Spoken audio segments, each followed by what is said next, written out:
creo que...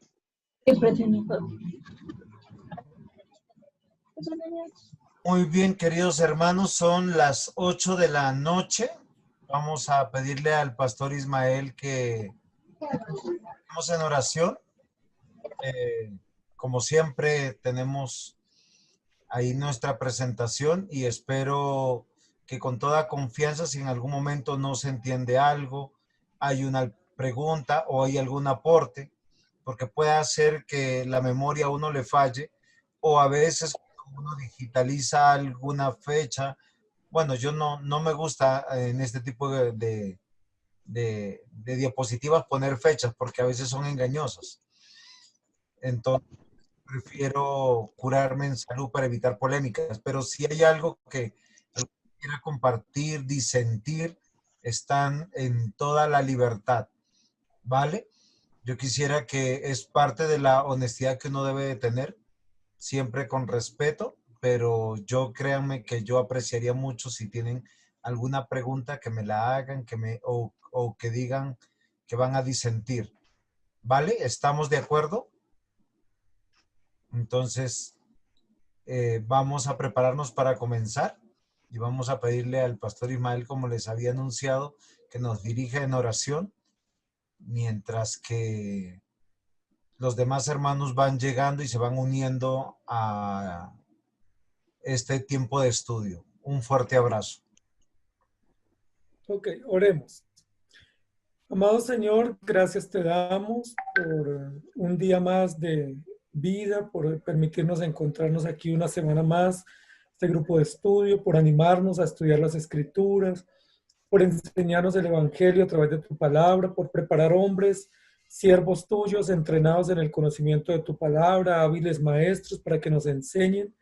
Te damos gracias, Señor, porque todo eso hace parte de tu provisión, hace parte de tu gracia, que es inmerecida, pero que nos llega, Señor, de manera muy especial y la cual agradecemos. Gracias por estos medios electrónicos que tenemos hoy para estudiar y gracias porque todo este grupo de hermanos desde sus casas, desde sus ciudades, se pueden reunir a esta sala y podemos tener este tiempo de estudio. Gracias por el pastor Carlos, por todo el grupo de estudiantes, por todo el trabajo que él está realizando para que estos hermanos puedan tener este entrenamiento.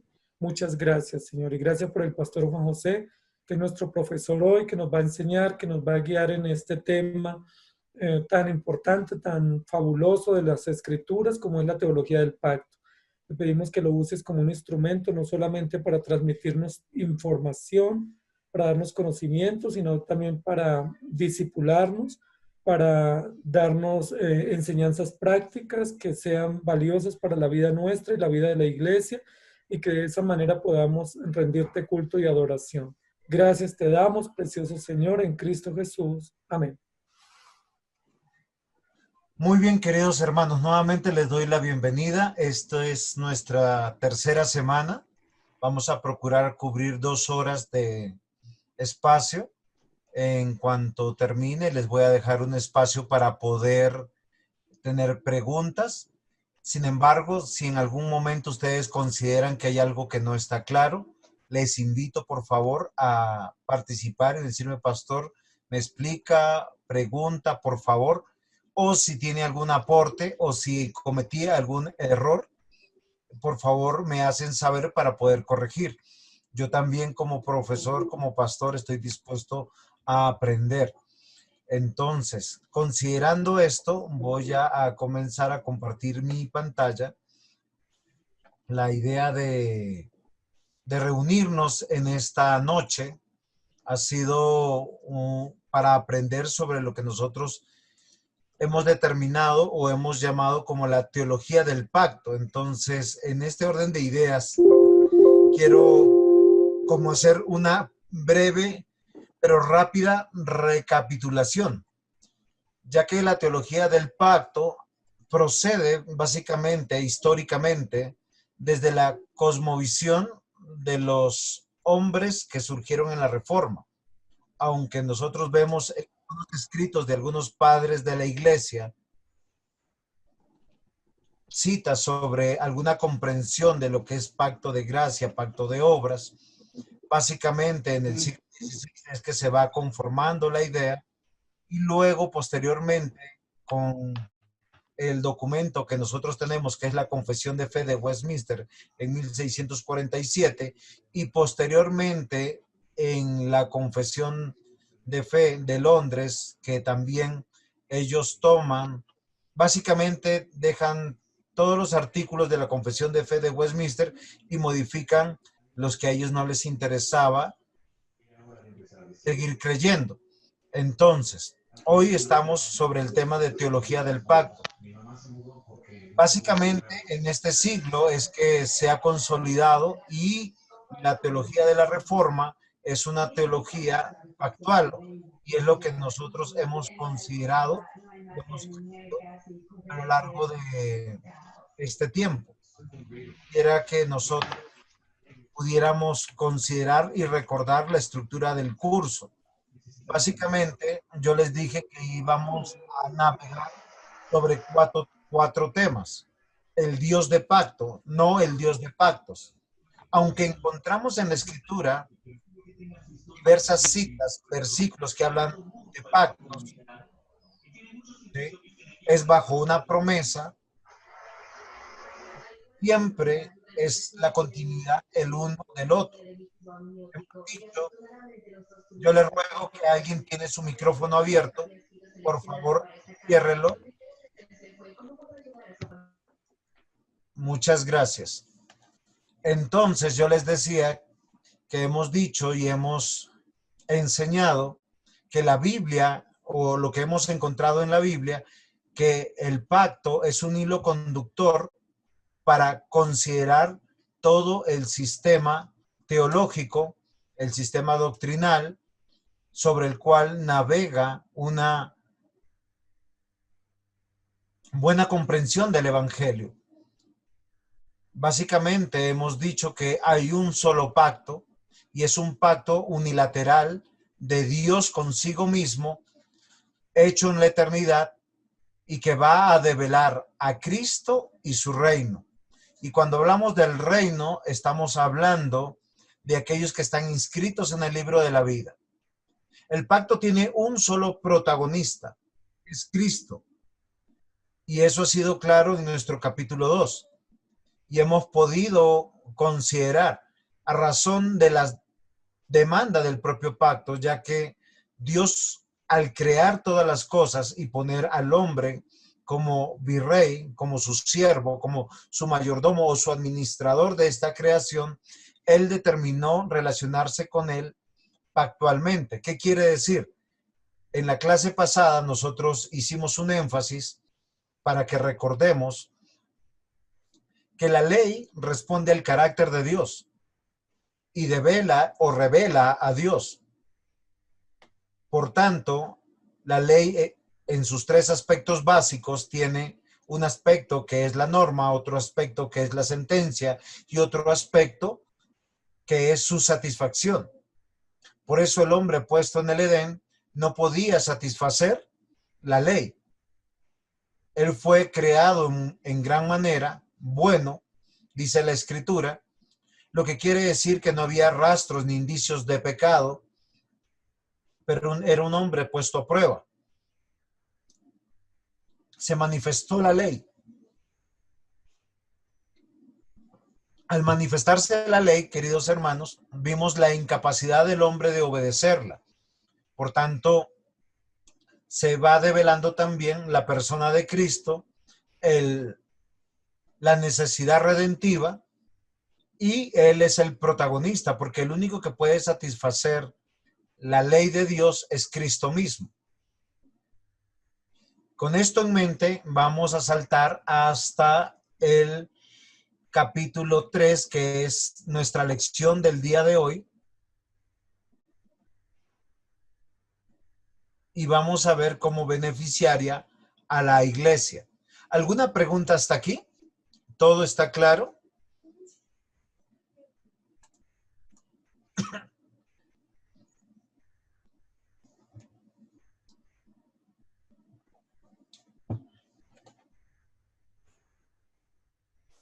Muy bien, no tenemos preguntas, entonces En esta noche vamos a tratar la iglesia como beneficiaria. Siendo que estamos entendiendo que el pacto es unilateral y el pacto es entre la divinidad y el protagonista es Cristo, este pacto va a tener un beneficiario que no está dentro del pacto. ¿En qué sentido? Como un actor, ya que los pactos solo se pueden hacer entre partes iguales, donde se condicionan, hay un propósito, hay un plan y hay unos beneficios. Y yo quiero que nosotros consideremos en esta noche la iglesia como beneficiaria. Quisiera que me tengan paciencia porque posiblemente voy a tocar algunos temas que ustedes pudieran desconocer o pueden conocer. No lo sé. Yo no conozco el grupo de ustedes como estudiantes. Sin embargo, vamos a ver el significado de iglesia, el pacto y la iglesia antes de Cristo, la iglesia después de Cristo, las señales pactuales y la iglesia. Espero que el tiempo me pueda alcanzar para poder entrar en materia. Muy bien. El significado de la iglesia. Ahora sí, todos tienen permiso de, por favor, de participar. Nadie se puede quedar callado y esperemos llegar a una respuesta unánime. ¿Cuándo fue el origen de la iglesia? Ahora, teológicamente muchos me van a decir antes de la fundación del mundo. Entonces, como yo no quiero dejar abierta las posibilidades de las respuestas, yo tengo acá 4 posibilidades. A, ¿sí? En el Nuevo Testamento, Hechos de los Apóstoles. Particularmente, diríamos, en el segundo capítulo de Hechos de los Apóstoles. La segunda respuesta o alternativa sería B, en Génesis. C, no sabemos. O sea, históricamente no pudiéramos decir cuándo se ha establecido la iglesia o se fue estableciendo a lo largo del tiempo, pero no tenemos una fecha clara. O D, Antiguo Testamento, pueblo de Dios, y Nuevo Testamento, iglesia. ¿Cuál creen que sería la respuesta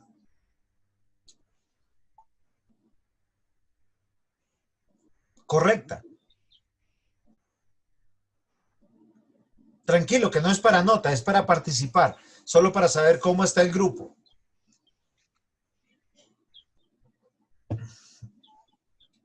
Y la salvación es por gracia. Yo creo ahí, pastor, que es la letra D. Desde el antiguo pueblo de Dios, Israel. Muy bien.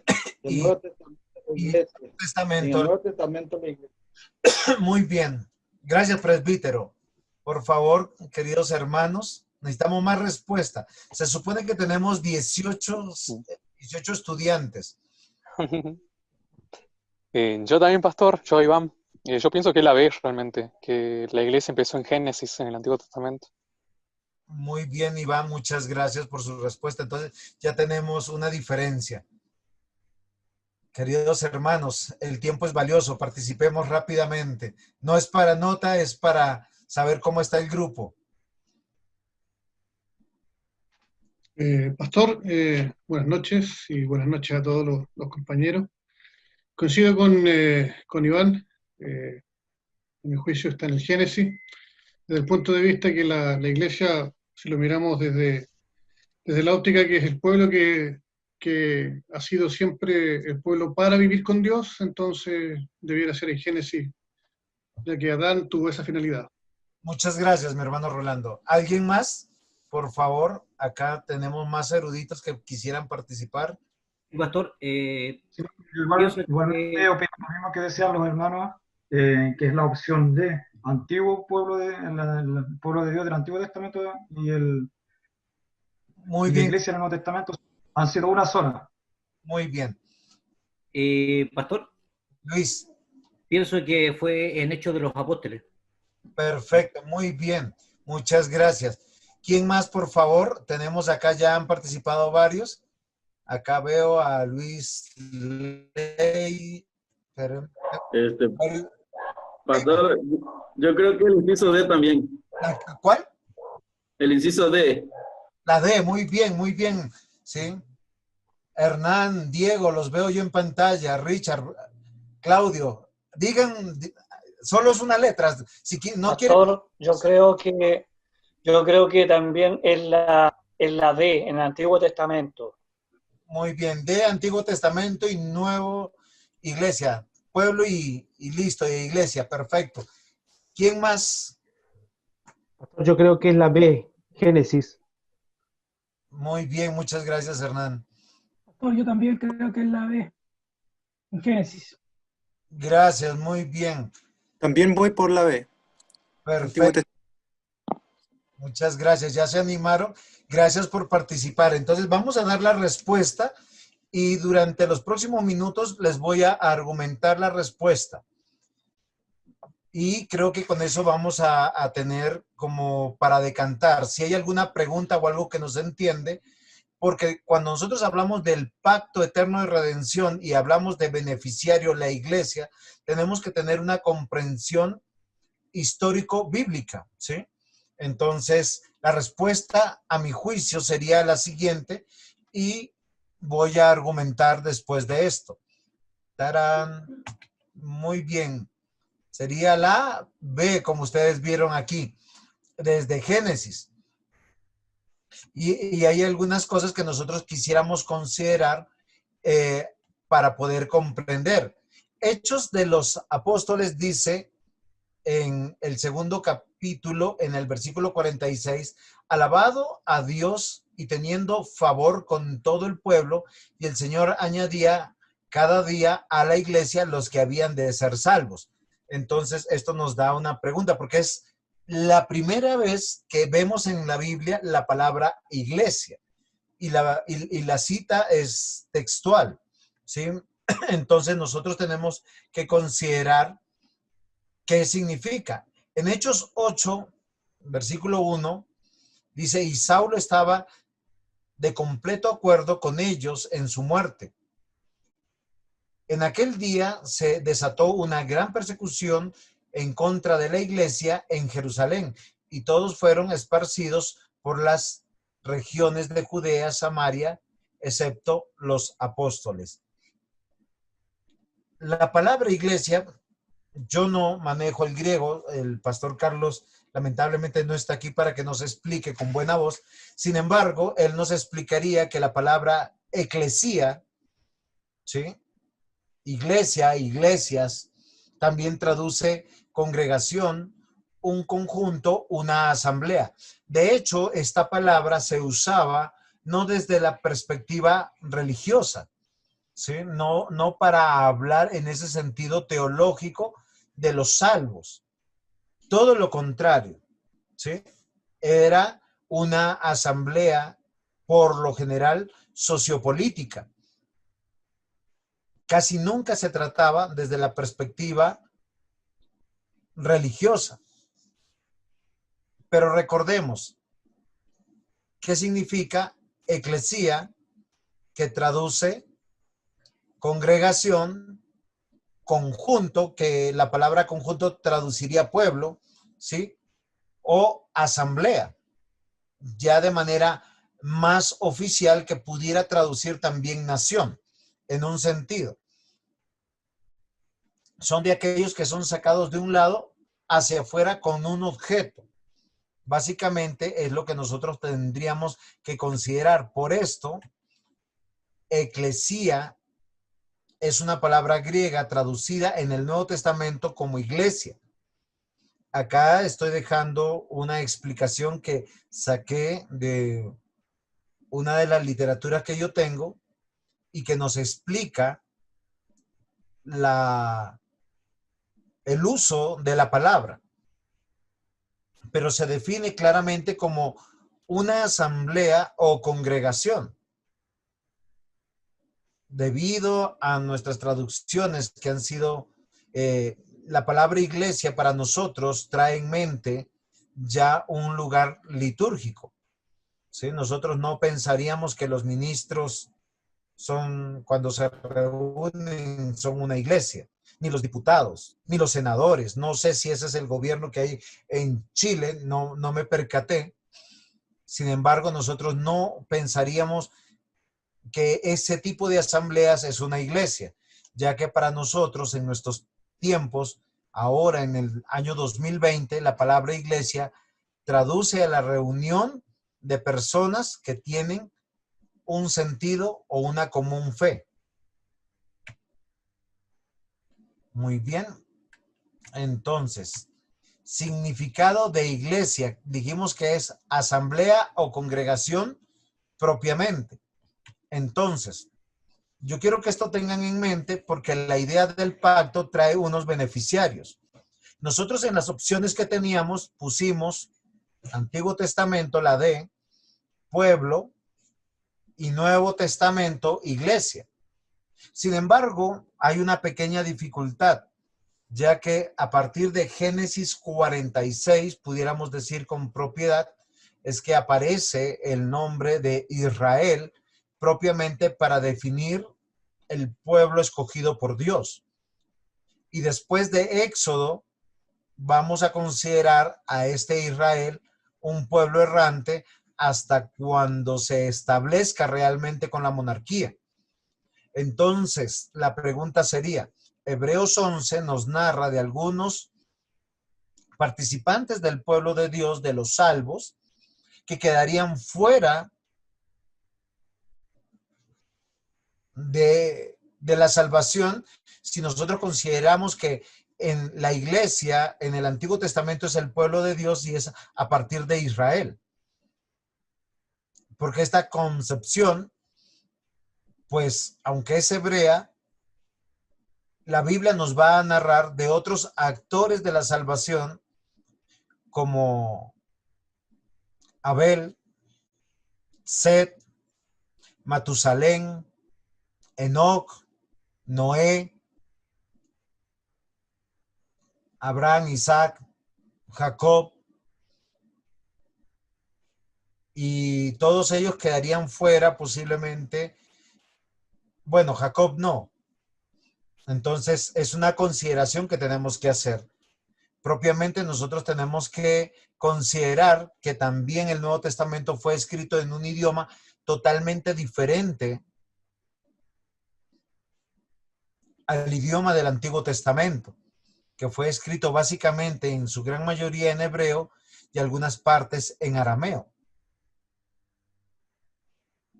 Al considerar esto tenemos que tener un sentido propio de lo que nosotros estamos buscando como el significado de iglesia. Entonces dijimos que iglesia traduce congregación. En Éxodo capítulo 12, versículo 3, por primera vez se cita la palabra congregación para hablar de Israel. Hablad a toda la congregación de Israel. O sea, si nosotros posiblemente un hipotético, aunque yo les dije desde la primera clase que los hipotéticos no se valen, pero si estuviéramos en el lenguaje griego, sería habla a toda la iglesia de Israel diciéndoles, en el 10 de este mes, tómese cada uno un cordero según las familias de los padres, un cordero por familia. En Éxodo, en este mismo capítulo, el versículo 6 dice, y lo guardaréis hasta el día 14 de este mes y lo inmolará toda la, si estuviéramos en el griego, sería la iglesia o la congregación del pueblo de Israel entre las dos tardes. Entonces, esto nos va a empezar a dar claridad. Pero miren algo mucho más interesante. Yo les dije que traduce congregación, ¿sí? O asamblea, ¿sí? Pero también pudiera ser pueblo por congregación o asamblea por nación. Entonces, Génesis capítulo 12, versículo 1 al 3, cuando el Señor manifiesta el pacto y se lo manifiesta a Abraham, dice la escritura de la siguiente manera, Pero Jehová había dicho a Abraham, vete de tu tierra y de tu parentela y de la casa de tu padre a la tierra que te mostraré, y haré de ti una nación grande, y te bendeciré y engrandeceré tu nombre, y serás bendición. Bendeciré a los que te bendijeren, y a los que te maldijeren maldiceré, y serán benditas en ti todas las familias de la tierra. Ahora, cuando nosotros, yo tengo subrayado también todas las familias de la tierra, aunque directamente el texto no nos habla de una asamblea, de una congregación, de un pueblo, nosotros tenemos que comprender que la separación que está haciendo Dios sobre todas las familias de la tierra, la única manera de bendecir a las familias de la tierra es la presentación de la promesa de este mismo pacto, de separación y de un pueblo para con Dios, de una congregación o de una asamblea para con Dios. Quiero cerrar la idea y estoy yendo de atrás hacia el inicio, ¿sí? Cronológicamente hablando, en contra de las manecillas del reloj. Génesis 1, 26, 28 dice, entonces dijo Dios, hagamos al hombre a nuestra imagen conforme a nuestra semejanza, y señoree en los peces del mar, en las aves de los cielos, de las bestias, en toda la tierra, en todo animal que se arrastra sobre la tierra. Y creó Dios al hombre a su imagen, a imagen de Dios lo creó, varón y hembra los creó. Los bendijo Dios y les dijo, fructificad, multiplicaos, llenad la tierra y sojuzgadla. Y señoread en los peces del mar, en las aves de los cielos, en todas las bestias que se mueven sobre la tierra. Estos versículos nos hablan por sí solos del plan de nuestro Dios, primero de señorear. Ahora, señorear te da la idea claramente de una asamblea, de una congregación, de un pueblo, de una nación. El hombre fue puesto para ser señor. Y miren, es señor de la creación. Es muy interesante porque la manera de engrandecer el nombre de los hombres es cuando nosotros somos reconocidos como estos virreyes, como estos señores, como estos siervos puestos en autoridad. Lo que nosotros pudiéramos decir como mayordomos. ¿Sí? Ahí está. Porque estos mayordomos pueden cerrar, por favor, sus micrófonos si fueran tan amables. Ahí no se va. Podemos, queridos hermanos, comprender que esto señorear nos llama a sojuzgadla y señorear. Tiene un principio de justicia, de administración. Por ahí tiene una cuestión de los audífonos.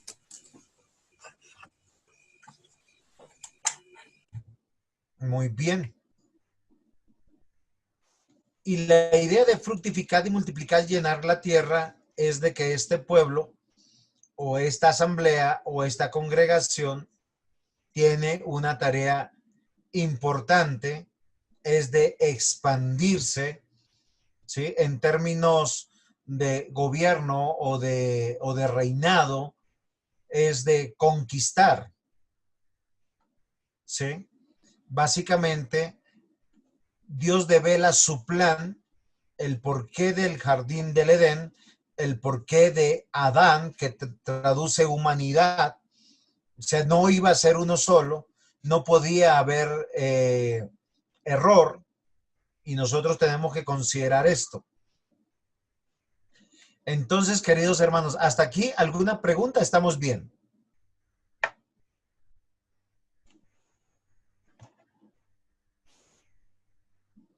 Muy bien.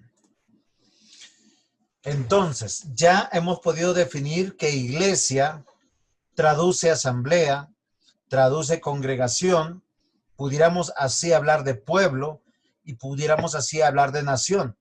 Finalmente, tenemos que hablar entonces del pacto y de la iglesia, porque nosotros dijimos desde un comienzo que el pacto es unilateral en Dios y Él, para manifestarse, está providentemente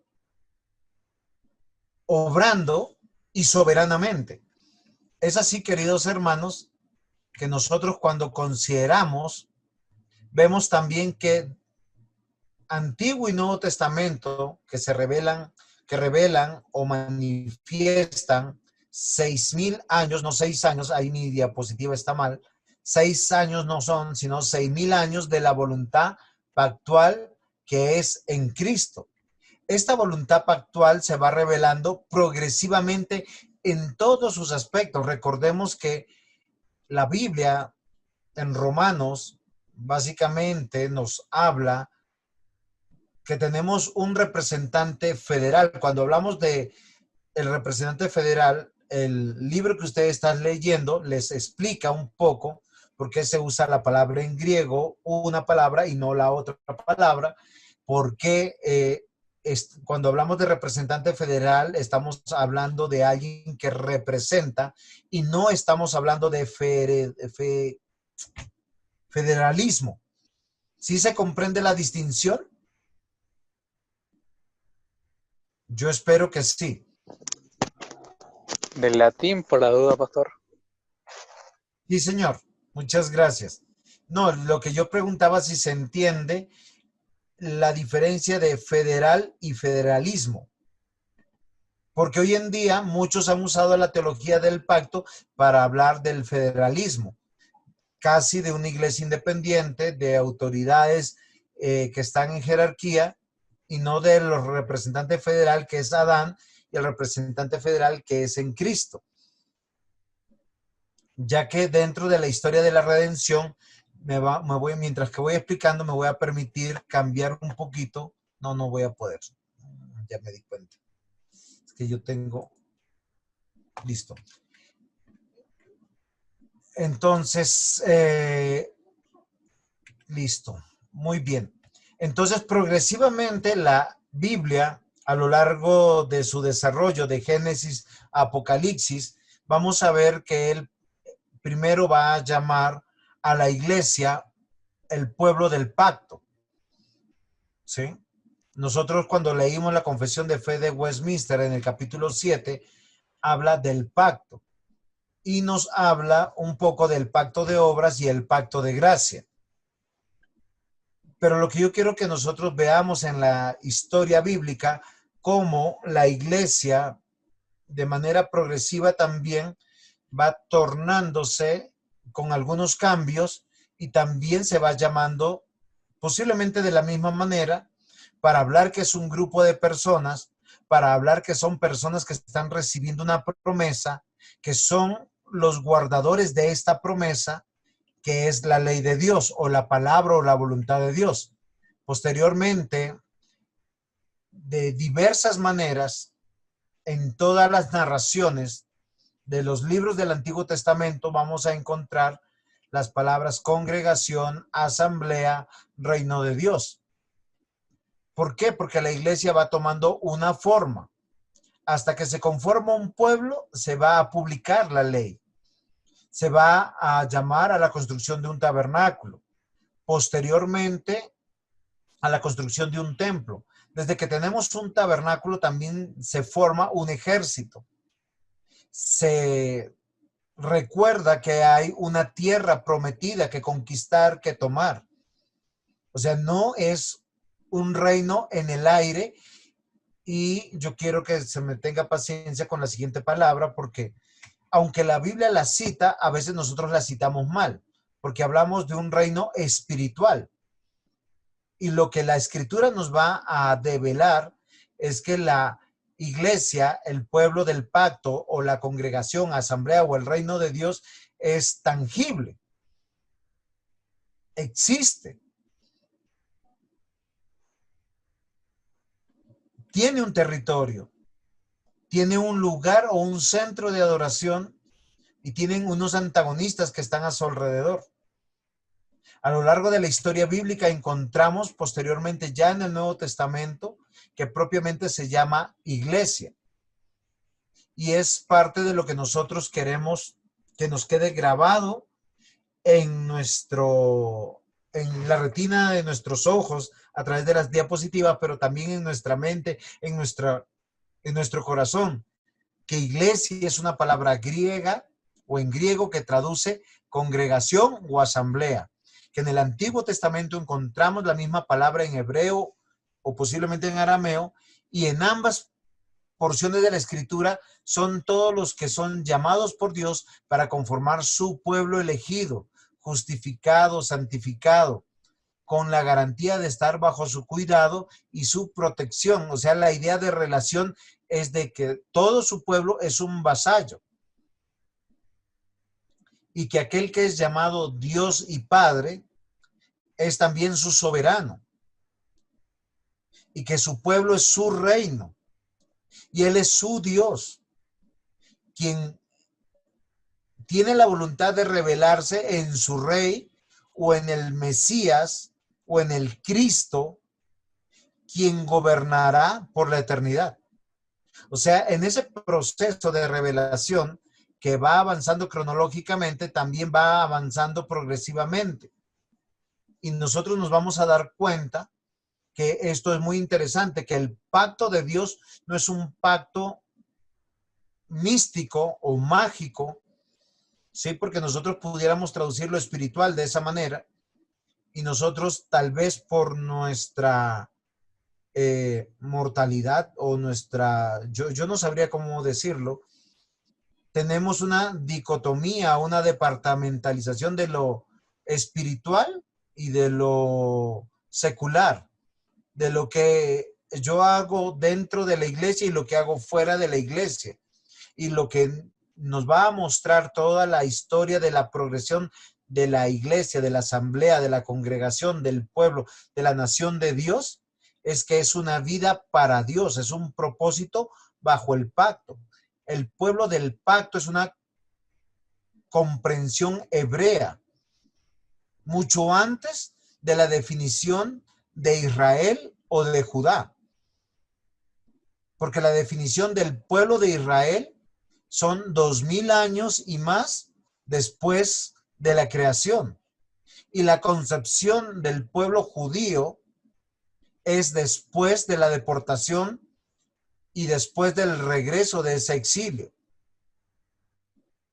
Entonces nosotros no pudiéramos decir que el pueblo de Dios es judío o el pueblo de Dios es propiamente Israel en estos términos, sino que el pueblo de Dios son todos los elegidos, todos los que están inscritos en el libro de la vida, los que fueron añadidos en su momento histórico y cronológico por Dios apropiadamente para guardar la promesa del pacto.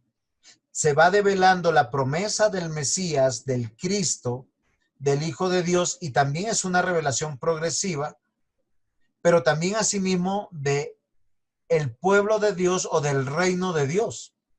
Y que este pueblo tiene una relación de vasallaje, y cuando hablamos de vasallos, es que Dios, el Dios único y verdadero, solo acepta una relación con su pueblo a través de su ley, de su voluntad. Pero la ley tenemos que considerar que devela a Cristo en todos sus aspectos. Entonces, en mi conclusión, voy ya a citarles para reforzar bíblicamente lo que estoy diciendo a Efesios capítulo 1, versículos 3 al 10. La escritura dice de la siguiente manera: bendito sea el Dios y Padre de nuestro Señor Jesucristo, que nos bendijo con toda bendición espiritual en los lugares celestiales en Cristo, según nos escogió en Él antes de la fundación del mundo, para que fuésemos santos y sin mancha delante de Él, en amor, habiéndonos predestinados para ser adoptados hijos suyos, por medio de Jesucristo, según el puro afecto de su voluntad, para alabanza de la gloria de su gracia, con la cual nos hizo aceptos en el amado, en quien tenemos redención por su sangre, el perdón de pecados, según las riquezas de su gracia, que hizo sobreabundar para con nosotros en toda sabiduría e inteligencia, dándonos a conocer el misterio de su voluntad según su beneplácito, el cual se había propuesto en sí mismo de reunir todas las cosas en Cristo en la dispensación del cumplimiento de los tiempos, así las que están en los cielos como las que están en la tierra. De esta manera, queridos hermanos, yo quiero considerar algunas cosas. No vamos a hacer exégesis exhaustiva, ni siquiera rápida de estos textos, nos demandaría muchísimo tiempo, pero quiero considerar que la idea central es cómo está plasmado la explicación que Dios tiene un pacto, tiene una voluntad que ha revelado, y es su iglesia, su pueblo, su asamblea, su congregación, pero todos ellos bajo Cristo. Todo este plan nos dice Efesios claramente, y lo podemos encontrar no solamente en Efesios, en Colosenses, también en Gálatas, no con estas mismas palabras, pero nosotros tenemos que considerar que hay un propósito de Dios para que nosotros seamos apartados o santos, acá dice, porque dice para que seamos santos y sin mancha delante de Él, donde nuestro destino está en sus manos.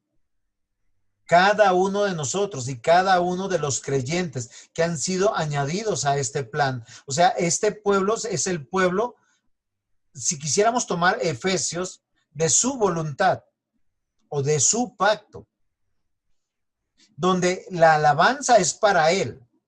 Y esto tiene todo un efecto teológico, porque para nosotros sería una redundancia, sería una expresión de mucho narcisismo, pero es en Dios, ya que Dios se deleita en sí mismo, entendiendo la seidad de Dios. La alabanza de la gloria de su gracia, con la cual nos hizo aceptos en el amado, en quien tenemos redención por su sangre, el perdón de pecados según las riquezas de su gracia. O sea, acá el único protagonista es Dios al revelar su plan, revelar a su Mesías, a su Cristo, a su Rey y su pueblo. Y para nosotros nos queda bastante claro que todo esto fue en los lugares celestiales, en Cristo. Nos habla de la preexistencia de la persona de Cristo, y nosotros podemos comprender y entender que esto es antes de la creación del mismo tiempo. Por eso nosotros, queridos hermanos, tenemos que ver que el único beneficiario del pacto de Dios, que es unilateral, que Él mismo se acordó de ejecutarlo, que efectivamente se va a realizar y va a manifestar un aspecto claro de quién es Él, de las riquezas de su gracia,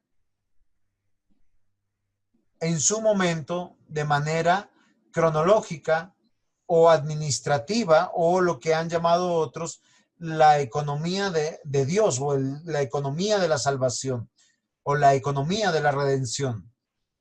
Entonces, queridos hermanos, el Rey es Jesucristo, el Mesías prometido, cumplido, a quien esperamos venir en gloria a nosotros, y es nuestra conclusión. Y este reino, que es el pueblo de Dios, la asamblea de Dios, la congregación de Dios, la iglesia del pacto, son todos los salvos en Cristo. Son quienes guardan su ley en un territorio, no es Jerusalén, es la tierra,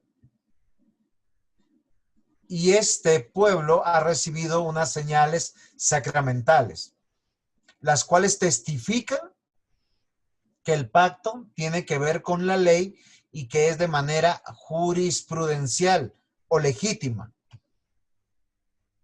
Muy bien. Entonces, ya que el pacto es unilateral y tiene como beneficiario a todos y cada uno de los que están inscritos en el libro de la vida, los que se manifiestan en el desarrollo cronológico e histórico de la historia, perdón la redundancia, de la redención, donde paralelamente la realidad de el Rey de Reyes, el Mesías, el Cristo y su pueblo, quien es apartado. O sea, el pueblo es apartado, el pueblo es marcado, el pueblo es separado para ser un pueblo diferente viviendo en comunión con él. Es claro, mis hermanos, que la teología del pacto muestra como únicos beneficiarios a su pueblo y a los elegidos antes de la fundación del mundo. Y es ahí donde nosotros tenemos que descansar y nosotros tenemos que tener una comprensión mejor del pacto. Que el pacto no es con ninguno de los hombres, ni con ninguno en especial, aunque la Biblia nos narra que muchos de ellos recibieron esta promesa.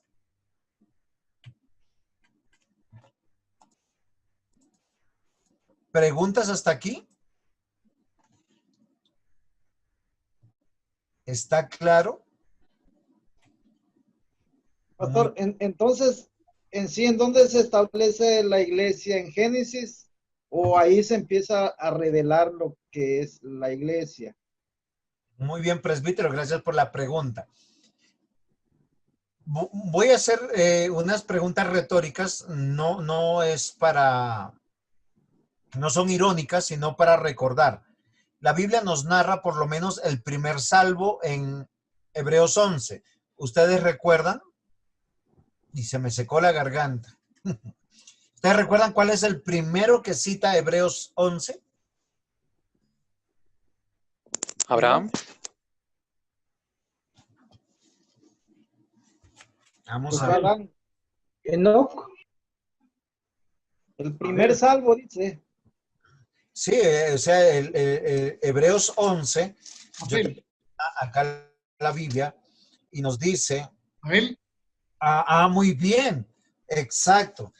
En el versículo 3 nos narra a Abel. Ahora, si nosotros entendemos y nosotros vamos a Lucas y a Mateo, vamos a encontrar que la genealogía de Jesús va a llegar hasta Adán. Y el texto va a rezar de la siguiente manera: Adán, hijo de Dios. Entendiendo que esta declaración de Lucas manifiesta en Lucas capítulo 3, el último versículo, está hablando del pueblo de los salvos y que cada una de esa genealogía son aquellos que fueron representantes de este pueblo pactual o este pueblo que tenía la promesa del Mesías o del Cristo. Y recordemos que Lucas, siendo médico, hizo este ejemplo. Entonces, para responderle a nuestro querido hermano, si la iglesia, y es un condicional que estoy usando para meditar con ustedes, está conformada por los inscritos en el libro de la vida, ellos se traducen como los salvos, aquellos que fueron elegidos, llamados eficazmente y que posteriormente son añadidos a la iglesia visible. Entonces, presbítero Jorge, ¿desde cuándo tenemos iglesia manifestada en la Escritura?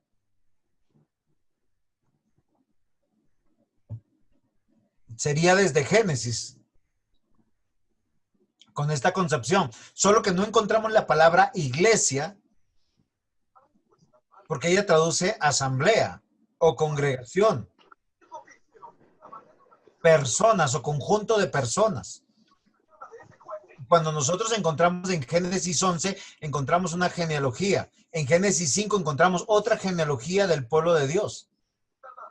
Una y otra vez. Y cuando vamos a Génesis 46, nosotros encontramos también otra genealogía del pueblo del pacto. Y esto es extraordinario.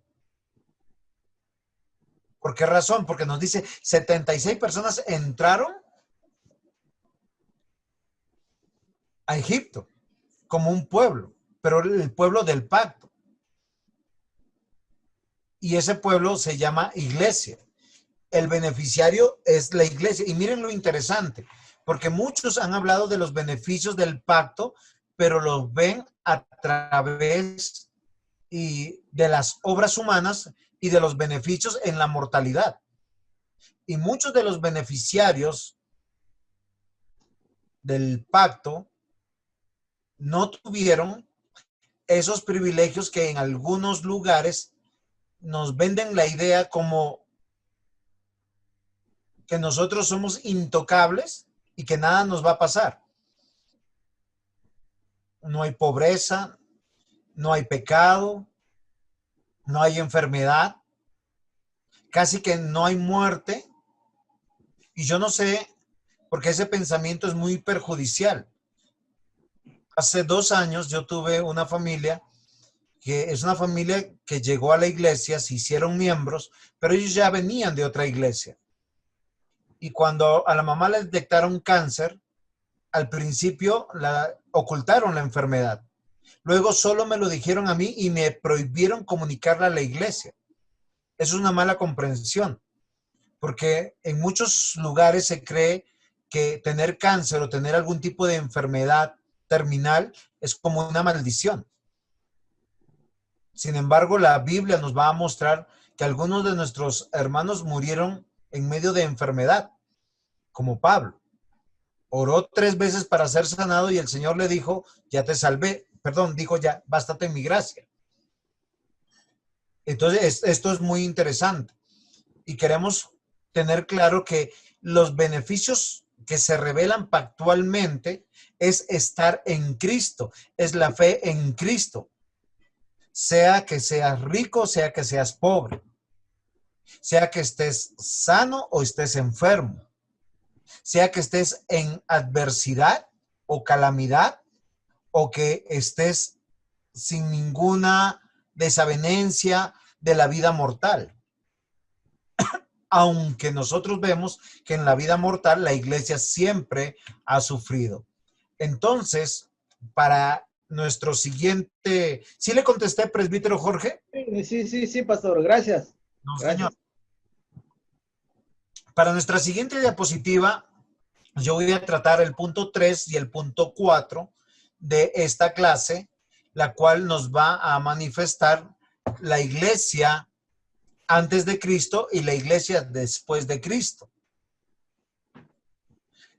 Entendiendo que nosotros tenemos en medio de esta realidad del pacto eterno de redención que va siendo revelado progresivamente, y siempre yo pongo una recta lineal para hablar que los años están pasando, pero que a su vez no solamente se va clarificando la promesa del Mesías que comienza en Génesis 3:15, porque básicamente se va alimentando una y otra vez, sino cuál es la relación pactual de esta iglesia, de este pueblo para con Dios. Y cuando nosotros vamos a Génesis capítulo 3, lo primero que Dios le enseña a Adán y a Eva en su acción de misericordia, entendiendo que misericordia es ponerse con el corazón en las miserias del otro, sabiendo que Adán y Eva, por su desobediencia, habían sido separados de la gloria de Dios. Y no solamente de la gloria de Dios, sino estaban, como dice Efesios capítulo 2, muertos en sus delitos y pecados.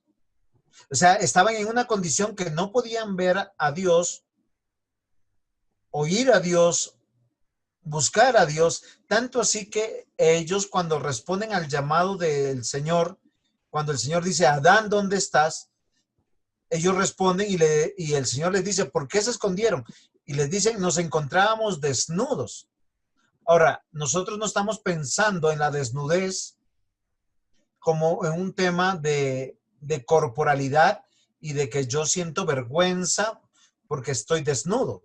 De hecho, ellos estaban desnudos antes de cometer pecado, sino lo que está traduciendo la idea del texto es que ellos se veían en injusticia.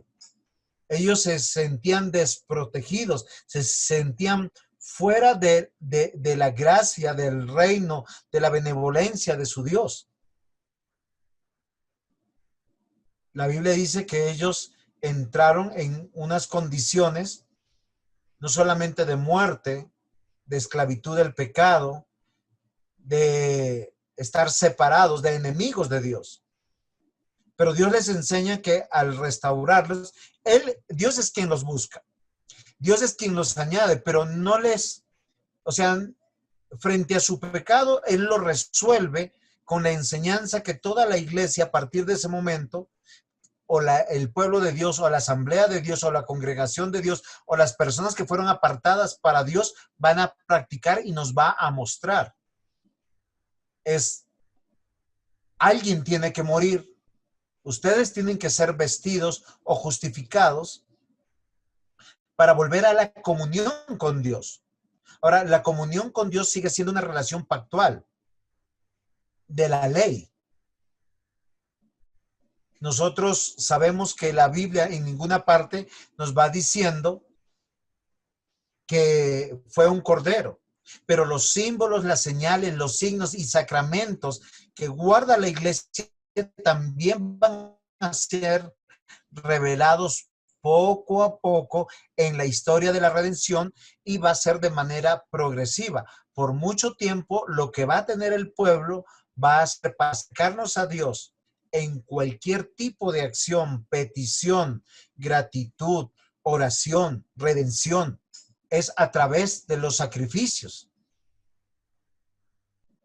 Y nosotros pudiéramos, no estamos en un curso de sacramentos, por eso no lo voy a desarrollar de esa manera. Sin embargo, nos vamos a dar cuenta, y ustedes que son estudiosos de la Escritura, saben que los símbolos, las señales, los signos y sacramentos del pacto fueron siendo añadidos poco a poco al pueblo de Dios, y el pueblo de Dios por mucho tiempo lo único que tenía era el sacrificio. Tanto así cuando Caín mata a Abel, es porque Dios se agrada del sacrificio que puso Abel y no el de Caín. Y creo que la Iglesia de la Reforma ha hablado mucho de este tema y sabemos que no es porque Abel presentó, la cosecha de él era de la agricultura y no eran elementos que estaban dañados o de segunda categoría, o ni siquiera habla de una mala intención. Lo que dice que no se agradó y lo que nos devela que si todo el Antiguo Testamento nos dice que nos tenemos que acercar a Dios a través de un sacrificio, y hay un libro exclusivo dentro del Pentateuco que es Levíticos, dice, ¿estás agradecido? Lleva un sacrificio a Dios. Por tu pecado, ve y haz un sacrificio a Dios. ¿Quieres dar un tributo de primicia? Haz un sacrificio a Dios. Y nosotros vamos a encontrar, también hay un sacrificio por si hubiese pecado. O sea, no estoy seguro si pequé, pero Levítico enseña que es a través de los sacrificios. Posteriormente, se van a añadir más símbolos, más señales y signos que todos van a apuntar a Cristo y todos son sombra del que iba a venir. Y es así, queridos hermanos, que la promesa del pacto del Mesías se preserva o se conserva en esta asamblea, en esta congregación, en estas personas elegidas antes de la fundación del mundo. Se va develando a lo largo de la historia de la redención, autoridades, tipos de sacrificio, se va a revelar el tabernáculo, y cada parte del tabernáculo evoca a Cristo. La ley va a ser manifestada y va a ser hecha pública. Romanos nos dice claramente que tenía que ser hecha pública para hacer una demanda pública, y la demanda pública va a ser hecha al fin en el juicio final, donde todos seremos juzgados por nuestras obras, sean buenas o sean malas. Se va a develar también el sacerdocio, a los profetas, la monarquía y el templo, entendiendo que el sacerdocio, los profetas y la monarquía son oficios que va a cumplir perfectamente el Mesías o Cristo. Jesús se encarna, su vida, su muerte, su resurrección y ascensión nos hablan del cumplimiento de esta promesa pactual.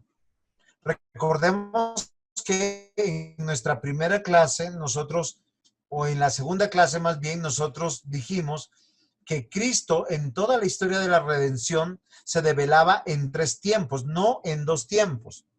Porque nosotros lamentablemente hemos dividido la Biblia en Antiguo Testamento y Nuevo Testamento. Y de hecho la palabra testamento la usamos porque así nos han enseñado. Pero la palabra que pudiera tomarse es Antiguo Pacto y Nuevo Pacto. Pero es un solo pacto o un solo testamento. Pero la iglesia antes de Cristo, a la que yo me estoy refiriendo, ella esperaba al Mesías prometido. Fíjense que nosotros en esta progresión nos va a develar el lugar de su nacimiento, nos va a develar su nombre, nos va a develar sus oficios, nos va a develar todos los aspectos que Dios ha querido con relación a él. Tanto así que la misma escritura demanda de aquellos que le crucificaron. El apóstol Pedro dijo, ustedes mataron al autor de la vida. Es una contradicción ese texto y es muy difícil para predicar, porque dijeron mataron a Dios y Dios no está muerto. Es claro que la cruz del Calvario tiene una razón importante que nos devela el cumplimiento del pacto, pero aun cuando se ha cumplido el pacto, la iglesia va a continuar porque la historia de la redención no ha finalizado. La historia no termina con la encarnación de Jesús, ni con su vida, ni con su muerte, ni con su resurrección, ni con su ascensión. Hechos 1 nos dice claramente que Él ha de venir, pero vendrá para dar fin a todas las cosas, para reunir totalmente lo que nosotros leíamos en Efesios capítulo 1, al conjunto de todos los que están elegidos o que están inscritos en el libro de la vida, lo que nosotros llamamos esa asamblea, esa congregación, esas personas apartadas que nosotros hoy llamamos iglesia. En ese orden de ideas vemos el cumplimiento del pacto, pero aun cuando el pacto se ha cumplido, no ha terminado. Pero nosotros vemos que todo lo que eran sombras ahora tienen una claridad. Lo que Jeremías 31:31 nos dice y nos habla, no voy a citar por causa del tiempo, ni lo voy a leer, pero lo que yo quiero que nosotros veamos es que Jesucristo ha de venir para el juicio final y establecer el reino de Dios de manera inmortal. Es así que nosotros vamos a conocer y vamos a ver la consumación del pacto. Es aquí donde termina la manifestación o se devela toda la historia completa y donde nosotros vamos a poder considerar claramente el final de los tiempos. Entonces, queridos hermanos, la teología del pacto devela una relación de vasallaje de Dios con su pueblo. Es una concepción hebrea. Ellos tenían tanto temor de referirse a su Dios que ni siquiera nombraban el nombre, porque ellos comprendían la relación de un soberano todopoderoso.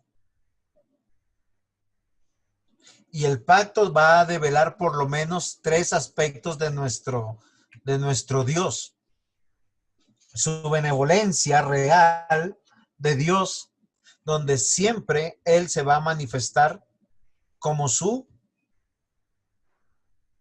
rey, como su soberano, como quien gobierna. Pide a su pueblo una lealtad incondicional.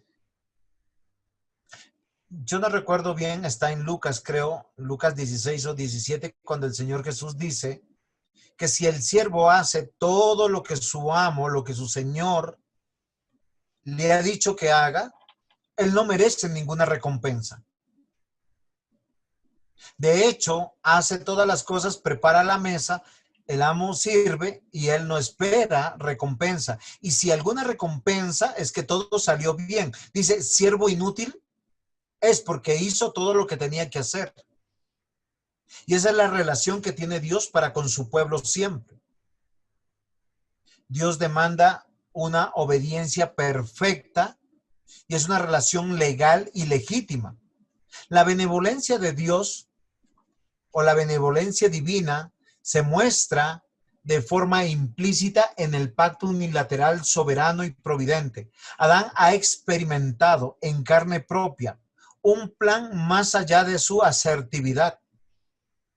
O sea, realmente este plan no depende de él. Nunca dependió de él. La provisión estaba lista, la satisfacción de su transgresión estaba lista. Por eso todos los que se salvan apuntando a la obra de Cristo. Ahora, yo quiero hacerme explicar bien. No significa que Adán no tenía que obedecer. Claro que sí. Antes de su transgresión tenía que obedecer. Después de su transgresión también tiene que obedecer.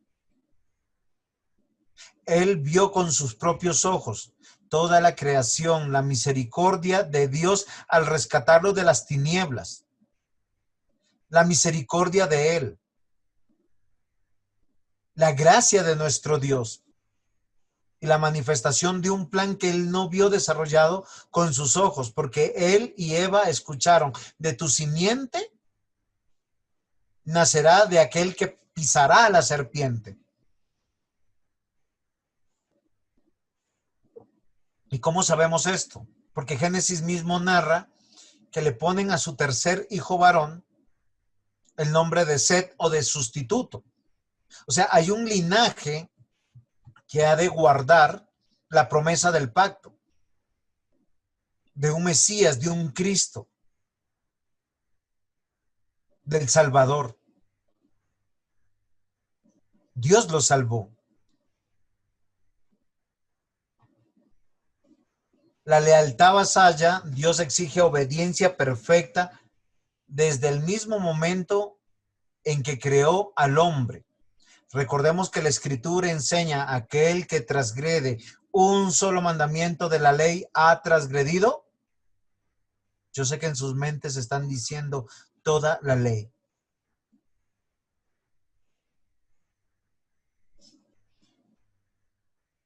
Y desde que él fue creado recibió encomiendas o órdenes.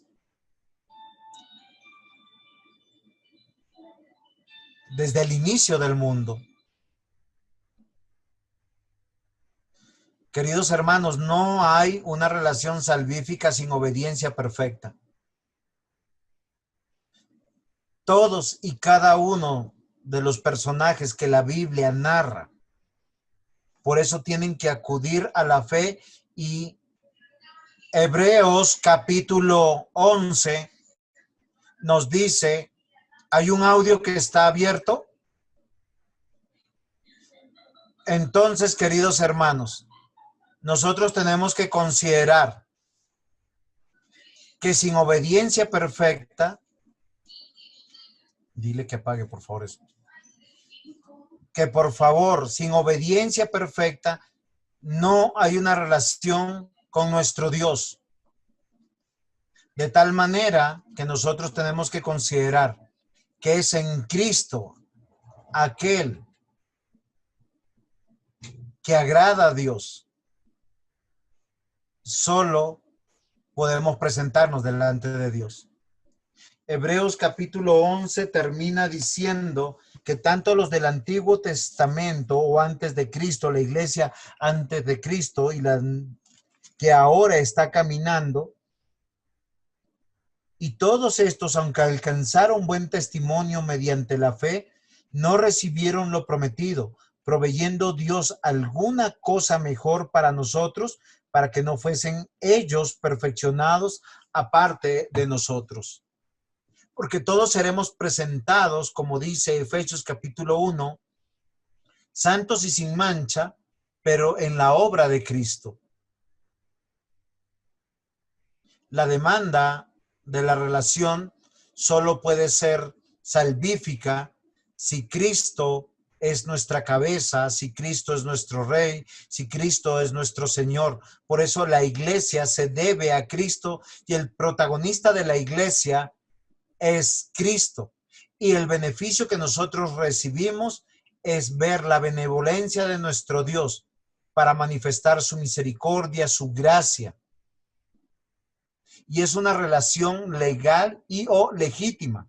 El pacto demanda obediencia perfecta a su voluntad revelada. Y el pacto no puede quebrantarse.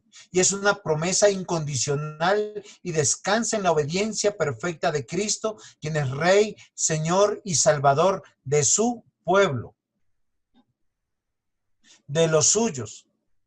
Por eso, queridos hermanos, la teología del pacto manifiesta una relación legítima y justa en Cristo.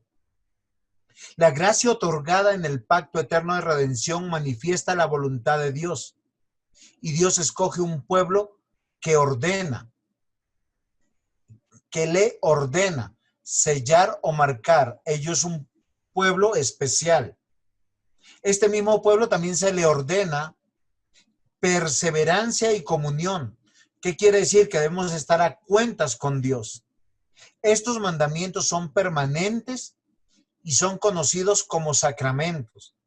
Estos sacramentos fueron develados o manifestados propiamente en el Antiguo Testamento y nosotros lo vemos en Génesis capítulo 17. Como les digo, no es un estudio de sacramentos, por eso no estamos estudiando, pero pueden apuntar las citas. Con la circuncisión en Génesis 12, Dios manifiesta su pacto público, el mismo pacto que se está manifestando de un pueblo para sí, de un reino para sí, y este pueblo tiene que marcarse. Y nosotros develamos y vemos que es la circuncisión. Pero luego toda la escritura nos va a enseñar a partir de este momento hasta Mateo que no era la circuncisión física la que marcaba a la persona que se iba a salvar, sino la circuncisión del corazón. Ezequiel, Jeremías y otros profetas nos van a hacer esta claridad y la denuncia. Pero este mismo pueblo tenía que estar en comunión con su pueblo, con su Dios, estar a cuentas con Dios. Y para esto se instaura, o Dios ordena celebrar la Pascua, para recordar que estaban esclavos, para recordar que antes estaban en Egipto. Y siempre que cita Egipto, la escritura es un sinónimo de estar en tinieblas o estar apartados de Dios, entendiendo todo lo que en esos años que ellos estuvieron en Egipto se dejaron contaminar y se apartaron de Dios. Más se parecían al mundo en cómo vestían, en cómo celebraban, en cómo adoraban. Por eso cuando ellos llegan al pie del monte Sinaí, desesperados al ver que no veía que Moisés regresaba, incitaron a Aarón y Aarón cayó, como muchos líderes a veces caen, para agradar al pueblo. Hagan lo que quieran, yo soy inocente. Y adoraron a su manera y construyeron un Dios a su manera. Y se develó que en medio del pueblo del pacto, se habían contaminado con el mundo. La Pascua les hace recordar que Dios los sacó, los liberó, los santificó. Y estos mandamientos son permanentes. Tanto cuando se demanda la circuncisión, dice, por mandamiento perpetuo. Y la Pascua como una celebración perpetua.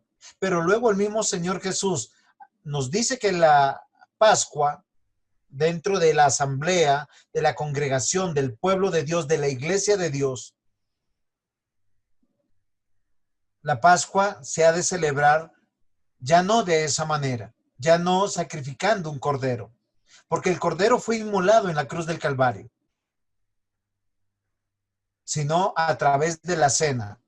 Y él mismo dice, esta copa, la sangre que él derrama, es la sangre que nos recuerda, esa sangre que se derramaba en el propiciatorio, es la sangre del nuevo pacto. Entiendas el nuevo pacto no como un pacto diferente, sino como el cumplimiento de lo que se prometió. Lo que Hebreos nos dice, que ni todos los corderos que se mataron a lo largo de la historia del pueblo de Dios, y recordemos que muchos fueron los corderos que se mataron: Noé, Abraham, Isaac, Jacob. Claramente nos manifiestan que ellos mataron corderos. Y durante toda la monarquía se mataron corderos. Ni siquiera los sacerdotes, que eran llamados, capacitados y enviados para hacer esta ceremonia, ellos tenían que matar un cordero para presentarse delante de Dios. Y el Señor dice, esta copa es la sangre del pacto, es su sangre. Y esa ceremonia nos recuerda que Él nos compró con precio de sangre para estar en comunión con nuestro Dios en esa relación de vasallaje. ¿Por qué ustedes y yo nos podemos presentar en cualquier momento en oración? ¿Por qué cuando 2 o 3 estamos reunidos en su nombre, la presencia de nuestro Dios está aquí? Porque el pacto del Señor se está develando. Estamos a cuentas con Dios de manera legítima. Colosenses capítulo 2, versículo 14 dice, el acta de los decretos que era contraria contra nosotros fue clavada en la cruz. O sea, todos nuestros pecados han sido perdonados. El Señor Jesús, entendiendo que Él es Dios y es Señor, cambia los elementos de esta celebración. Y nos dice, ya no hay más necesidad de un cordero. Recordemos que la sangre que ha satisfecho las demandas de la ley de Dios es la sangre de Cristo, la obra de Cristo, el Cordero de Dios que quita el pecado de su pueblo. Por eso, este sacramento evoca el pacto. Dice, harán esto en memoria de mí. Y todas las veces que lo hacen, van a recordar mi muerte, mi resurrección, y pronto vengo. Es claro, queridos hermanos, que nosotros vemos en esto la comunión o pertenencia al pueblo. Ahora, la circuncisión es una señal sacramental que recibe al pueblo de Dios, pero que también cambia. En Mateo capítulo 28, la escritura dice de la siguiente manera, y es muy interesante porque cuando nosotros vemos Mateo, nosotros hemos llamado a esta porción la Gran Comisión y hemos hecho como el énfasis para las misiones. Entonces hay que ir y evangelizar. Sin embargo, yo quiero retomar un poquito y pensar, el Señor está con sus 11 discípulos, en el versículo 16, en el 17 dice que vienen, le adoran, y el 18 es cuando Jesús se acercó y les habló diciendo, toda potestad me es dada en el cielo y en la tierra. Él les dice, yo soy Dios, yo soy el Señor, yo soy su Salvador. Todo poder. Versículo 19, por tanto, y haced discípulos a todas las naciones. Miren, el concepto de pacto nuevamente está aquí. No es de un pueblo llamado Israel, no es de un pueblo judío, es de todos los que están inscritos en el libro de la vida. De hecho, Abraham no fue israelita. Isaac no fue judío. y Jacob tampoco. Si hacemos un rastreo en la historia bíblica, no lo son. Pero sí son salvos, y lo dice la Escritura. Y dice que son aquellos donde son los beneficiarios del pacto una y otra vez. Y es interesante, queridos hermanos, que nosotros consideremos esto. Porque dice que aquellos que vamos a ser discípulos, lo primero que tenemos que hacer es bautizándolos en el nombre del Padre, el Hijo y el Espíritu Santo, o marcarlos. Tal como Dios le dice en Génesis a Abraham, en Génesis 17. Vas a circuncidar a todos los que están dentro del pueblo. Tu hijo,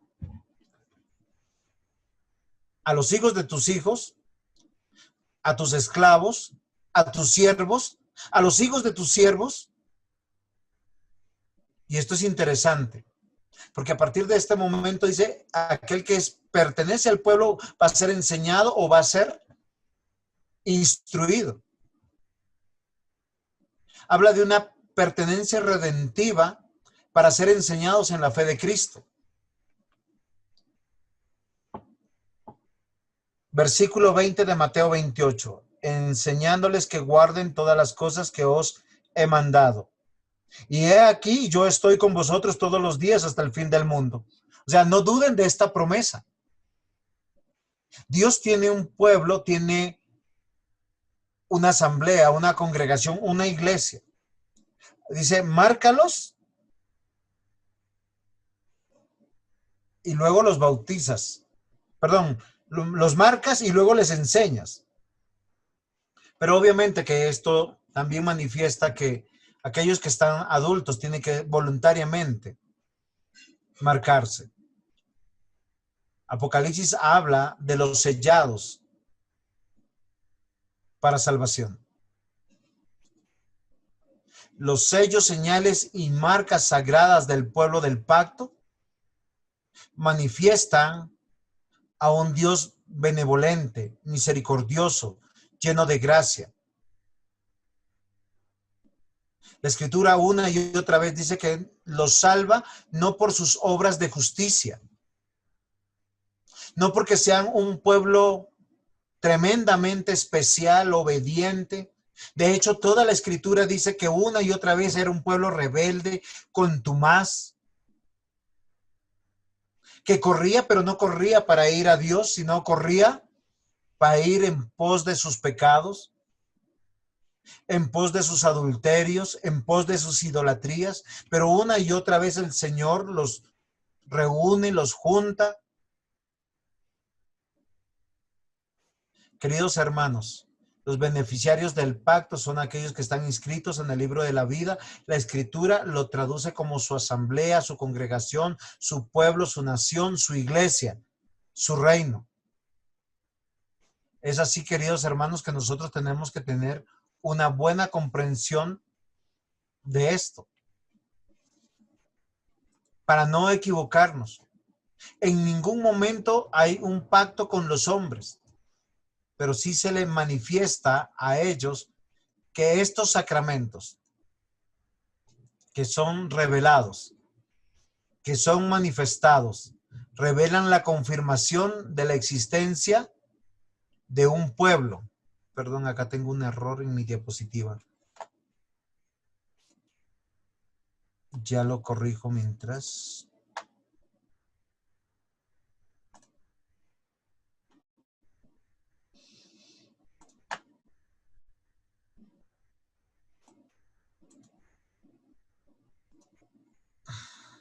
Muy bien.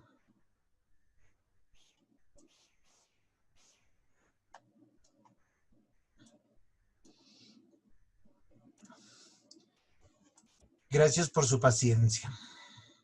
Los sacramentos revelan la confirmación de la existencia de un pueblo, y ese pueblo recibe el pacto eterno de redención para guardarlo y comunicarlo de generación en generación de manera progresiva. Desde Adán hasta el último de los salvos Los elementos del pacto, símbolos, señales, signos y sacramentos son revelados para guardarse. Vemos autoridades, vemos estas señales sacramentales como la circuncisión, la Pascua. También vemos los oficios de profetas, de sacerdotes, de reyes dentro del pueblo de Dios. Estos tres oficios que cumple Cristo y la iglesia después de Cristo. Vemos que estas autoridades se develan como pastores. Vemos el bautismo, vemos la cena del Señor, que no es una simple ordenanza, es una invitación de Dios, del Rey de Reyes. Por eso es tremendamente pecaminoso cuando nosotros no lo guardamos y nos apartamos, porque Dios nos ha dejado una liturgia para adorarle. Entonces, nos encontramos que los creyentes son siempre llevados a la fe de Cristo. La teología del pacto correctamente comprendida nos lleva o nos ayuda a ver las formas en que cada porción de las Escrituras se entrelazan con las demás como administraciones del reino de Dios. Los pactos nos enseñan cómo Dios dirige la historia de la salvación hacia el glorioso final, cuando el reino de Dios vendrá a la tierra, así como en el cielo. Antiguo Testamento y Nuevo Testamento todos nos dirigen a Cristo. Somos la congregación, asamblea, pueblo, nación o iglesia. Todos son sinónimos de los beneficiarios del pacto eterno de redención. Queridos hermanos, hasta aquí dejo de compartir mi pantalla y espero que tengan alguna pregunta, algún aporte. Si quedaron dudas, les agradecería.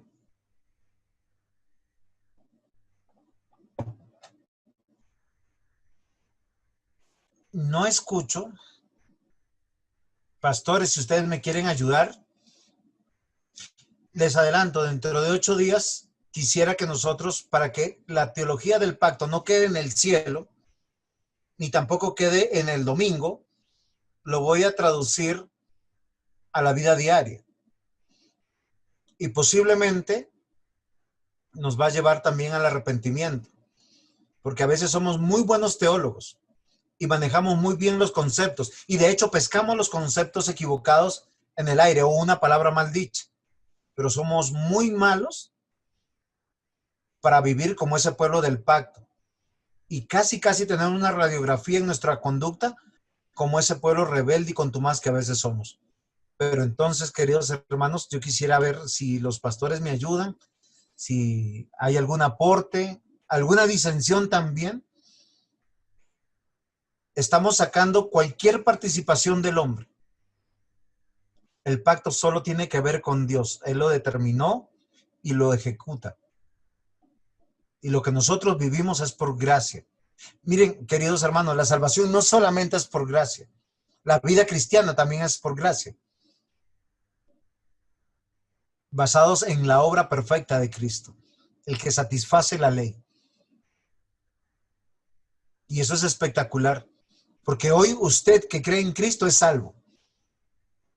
Y todo aquel que cree en Cristo es salvo. Y no puede tener un ápice de duda.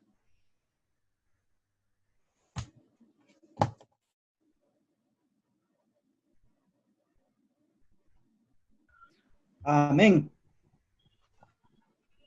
Podríamos decir, perfecto, pastor. Es algo precioso esta doctrina, pastor. En lo que a mí respecta, me lleva mucho a reflexionar y hacer un análisis profundo de lo que el Señor, pues, en los beneficios que nosotros obtenemos como pueblo de Dios.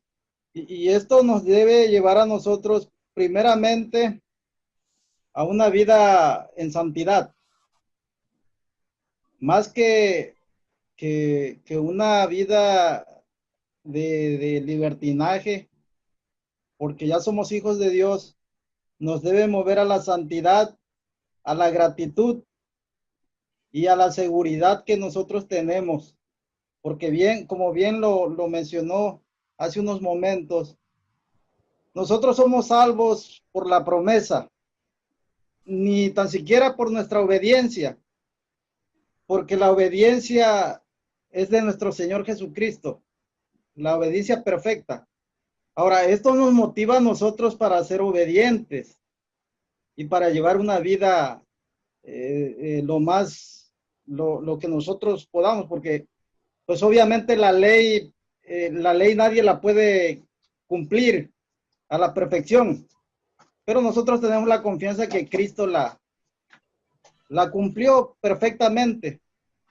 Y eso nos da seguridad, pastor. A mí esto, sinceramente, en estos días que yo estaba aprendiendo la teología del pacto, no, me ha llenado de esperanza, de gratitud en los momentos, porque hay que ser sinceros, pastor. A veces nos llega la duda, ¿verdad? Por el pecado todavía que hay en nosotros, por la carnalidad a veces que se manifiesta en la incredulidad muchas veces. Pero ya cuando nosotros tenemos entendido esto, wow, sinceramente nos da una gran seguridad, pastor. En lo que a mí respecta, me ha ayudado mucho esto, para entender ese gran sacrificio que nuestro Señor Jesucristo hizo por nosotros en la cruz. Y veo también que muchas personas hoy en día dicen que tienen fe en Dios. Fíjense lo peligroso que es esto, porque de acuerdo a lo que estamos estudiando nosotros, la fe tiene que ser específicamente en una persona en particular, en nuestro Señor Jesucristo. Porque muchas personas dicen que tienen fe en Dios, pero pues todo el mundo dice que cree en Dios. Entonces nuestra fe debe estar bien fundamentada y debe ser en una persona en particular, que es nuestro Señor Jesucristo, porque así lo dice el apóstol Pablo en Romanos capítulo 3. Y esto verdaderamente nos debe mover a la gratitud, a la santidad, y repito, a una vida de obediencia. Porque el Señor ha hecho una obra en nosotros y nos ha capacitado para guardar su ley, no quizá de una manera perfecta, repito, pero sí en una manera sincera, los mandamientos del Señor. Es mi aportación que yo puedo. Muchas gracias. No sé, ¿algún otro hermano? El tema de la vida y el pacto lo voy a tratar, como les dije, dentro de 8 días. Vamos a ver la importancia también de la iglesia y la importancia de nuestra vida en torno a la iglesia, porque esa es la concepción apropiada. Nosotros hoy en día tenemos muchos cristianos, yo no sé si son cristianos, pero sin iglesia, o de iglesia en iglesia, que eso es peor. Entonces, es algo muy interesante, porque Dios siempre nos ha reunido como un pueblo y nos ve a través de esta asamblea. Entonces, no sé, Pastor Ismael, Pastor Carlos, no sé si ustedes quieren, bueno, el Pastor Carlos me dijo que está malito de la garganta, pero si quiere aportar algo. EBC Antofagasta, es que no distingo más. Nicolás por acá. Muy bien, Nicolás, pero no está la N por ahí. EBC. No. Lo que pasa es que es la cuenta de la iglesia. Estoy usando la cuenta de la iglesia.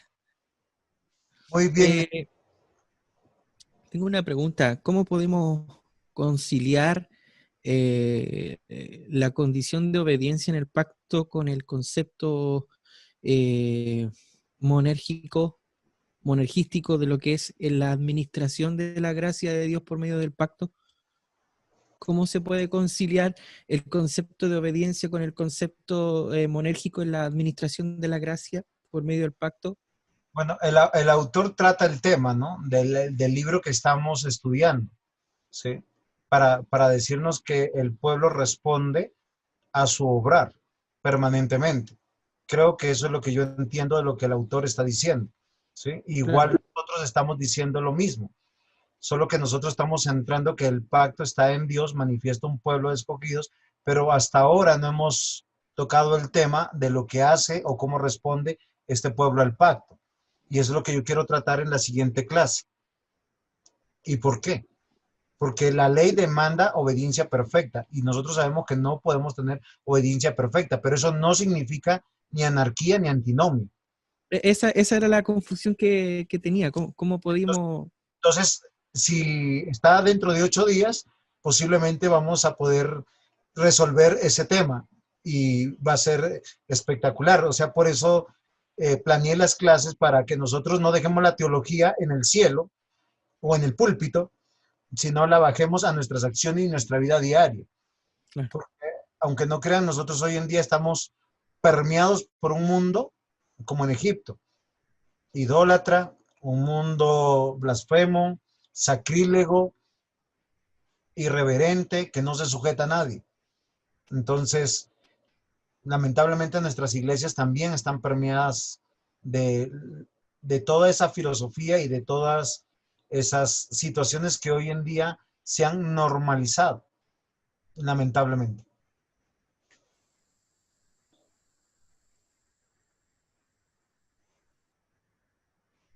No sé si el pastor Imael nos quiere ayudar un poquito con ese tema para que participe, porque si no, ya me acabé un tinto, 2 vasos de agua y voy por el tercero. Bueno, eso nos está diciendo que es agua. Es agua.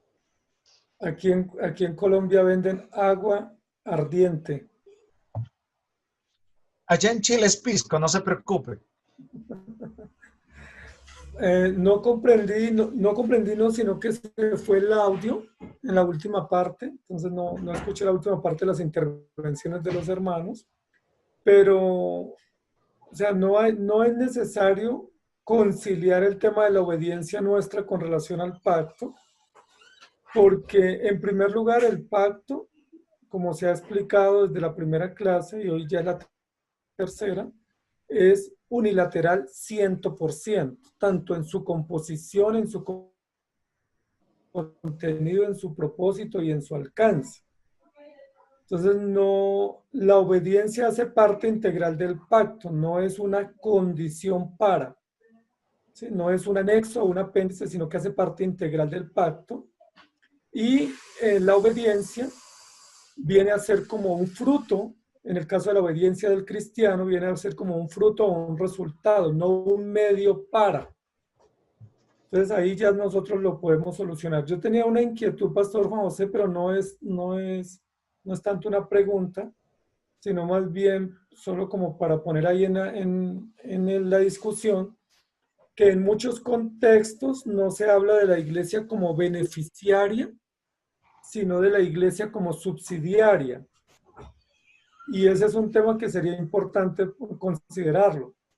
Y es peligroso porque de ahí se emanan los legalismos, de ahí se... Porque los que hablan de la iglesia como subsidiaria...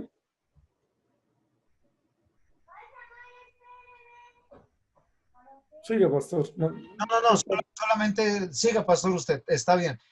La pregunta de Nicolás de Antofagasta, el que nos está diciendo era sobre, porque el autor habla de una obediencia basada ya sea en el monergismo o sinergismo. O sea, si depende de Dios me salvó y ahora yo tengo que continuar en esa salvación, o si Dios me salvó y Él persevera en mí, que sería el monergismo. Y yo le dije que básicamente eso fue. Pero es importante lo que el pastor Imael nos está ilustrando y es bueno porque hay una comprensión de algunos hermanos, bueno, a veces difiero que sean hermanos, pero vamos a considerar que son hermanos porque pueden estar escuchando más tarde el video y no quiero que me crucifiquen, que hablan de la reforma y hablan de la teología del pacto, pero es contractual. O sea, Dios tiene un plan, tiene un propósito, pero tenemos que responder y tenemos que ser subsidiarios, como dice el pastor Ismael, de esa manera. Y me gustaría que él nos, ya que presentó la inquietud, aclarara. Pero es muy peligrosa esa posición, porque nos lleva a extremos. Sí. O sea, el concepto correcto, a mi entender, es que Dios es el testador o el establecedor del pacto o el garante del pacto, y la iglesia es el recipiente o la receptora o la beneficiaria del pacto en todas sus implicaciones, tanto prácticas como jurídicas, como de contenido.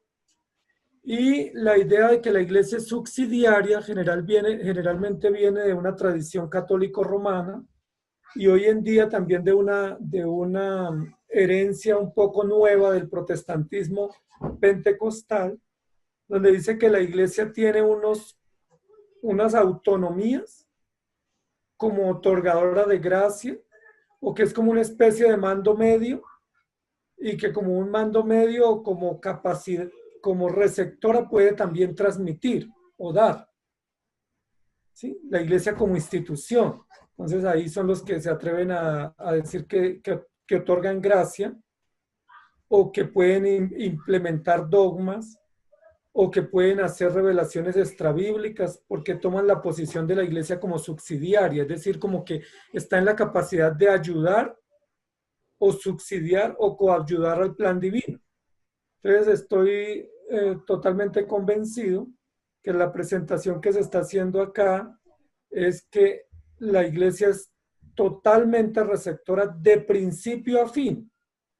¿Sí? No como algunos dicen que pasiva y activa, sino no, es totalmente receptora dentro de las implicaciones o prerrogativas del pacto, porque Dios nunca estableció que ella en algún momento se convierta en garante o en transmisora, o que tenga una autoridad, una autonomía, sino que simplemente seguirá siendo sierva a disposición entera del autor y consumador de la fe. Era eso, Pastor Juan José, y usted lo expuso muy bien y lo reiteró muchas veces, que la iglesia es receptora, es beneficiaria, es recipiente, ¿sí? Nunca garante, nunca participante, nunca coadyudante, porque pues eso sería que la iglesia otorga gracia, que la iglesia tiene autonomía para implementar dogmas, que la iglesia puede tener revelaciones extrabíblicas, que la iglesia puede descalificar, y pues esa autonomía no la tiene la iglesia, ¿no? La iglesia es el cuerpo de redimidos por gracia. De hecho, lo podemos resumir. Hoy podemos comprender que no existen los grandes héroes y leyendas de la Biblia. No hay uno solo, porque la Biblia devela la condición del hombre y la perseverancia de nuestro Dios, su misericordia, su benevolencia, su bondad, y que Él gobierna siempre a nuestro favor, y todo lo que nos estorbe nos quita. Si a nosotros nos estorba el dinero, nos va a quitar el dinero. Si nos estorba la pobreza, nos quitará la pobreza. Si nos estorba la salud, nos quitará la salud. Y si nos estorba la enfermedad, nos quitará la enfermedad. Amén. Estamos en las manos de nuestro Dios, de un Dios de pacto. Y eso va a es llevar a cabo sus propósitos. muy bien, queridos hermanos. Si no hay más preguntas, el pastor Contreras me escribió, me dijo, son 22 estudiantes. Sí, hay 22 estudiantes. No se me graba todavía, me perdonan.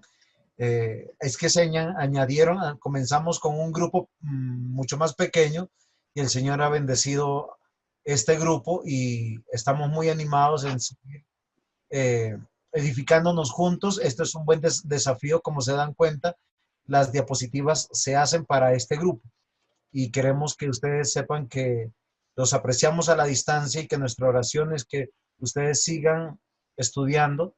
Gracias por ese estudio diligente. Hagan sus tareas.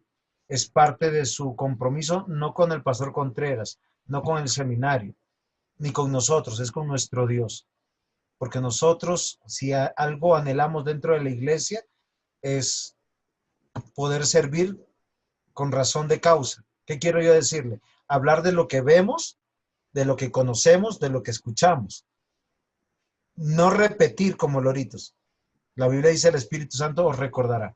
Y es parte de la promesa pactual.